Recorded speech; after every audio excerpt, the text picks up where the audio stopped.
जिस व्यक्ति को बनना है सिविल सेवक, उसके एप्टीट्यूड में क्या क्या होना चाहिए कर लेते हैं। एक सिविल सेवक में क्या क्या होना चाहिए।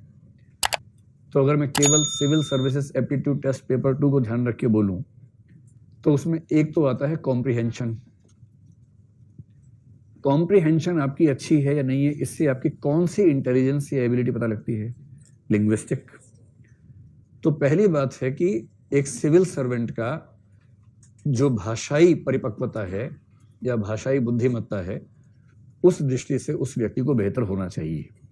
क्यों बेहतर होना चाहिए, अभी देखते हैं। मतलब अगर मैं सरल सी भाषा में कहूं ना, तो एक समय के बाद आपको केवल भाषा में ही काम करना होता है। अभी आपके लिए आईएएस का मतलब होता है कलेक्टर्स, कि निकलूं तो time time time time time time, और मैं अंदर बैठा हूं, 50 लोग बाहर दौड़ रहे हैं, साथ साथ कलेक्टर साहब गाड़ी में है, गाड़ी रोक के समय सलाम ठोका और आपको लगा हा तसल्ली मिल गई एकदम, नेहरू विहार सफल रहा, इतने साल तपस्या की नाले के पास बैठ के मजा आ गया। कुछ लोगों के दिमाग में इतना रहता है, और उनका मतलब आईएएस बनने क्या होता है कि खड़े खड़े फैसले कर दिए, खाप पंचायत की तरह से, सब ये इस मूड में जरूर रहते हैं ना। लेकिन आप पाएंगे कि 7, 8, 9 साल की नौकरी के बाद, 14 साल के बाद तो पूरी तरह से, जहां 14 साल की नौकरी हुई, वनवास शुरू। 14 साल का नहीं हो तो 14 साल के बाद होता है। और वनवास का मतलब, अगर ये शौक है तामझाम वाला, वो सारा तामझाम खत्म, और फिर आपकी जिंदगी कटेगी फाइलों में। और उस हर फाइल की ताकत इतनी ज्यादा है जितनी ताकत जिले के कलेक्टर की बिल्कुल नहीं हो सकती।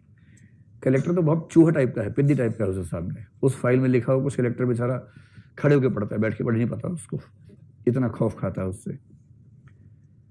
पूरी जिंदगी आपका काम है लिखना और ठीक से पढ़ना। हजारों रिपोर्ट्स आएंगी, वो सारी पढ़नी होंगी, उनका सटीक अर्थ निकालना होगा, नोटिंग करनी होगी, ड्राफ्टिंग करनी होगी। आपके लिखे हुए एक एक शब्द से कई हजार करोड़ का खर्चा हो जाएगा। और अगर लिखने में आपसे एक शब्द के अर्थ का मतलब चेंज हो गया ना, वो सरकार या समाज के संसाधनों पर बड़ी करारी चपत हो सकती है। इतनी सटीक भाषा होनी चाहिए कि आप जो लिखना चाह रहे हैं एग्जैक्टली वही अर्थ निकले। और दूसरा, अगर कोई रिपोर्ट पढ़ रहे हैं तो जो लिखा गया है एग्जैक्टली वही समझें जो लिखा गया है।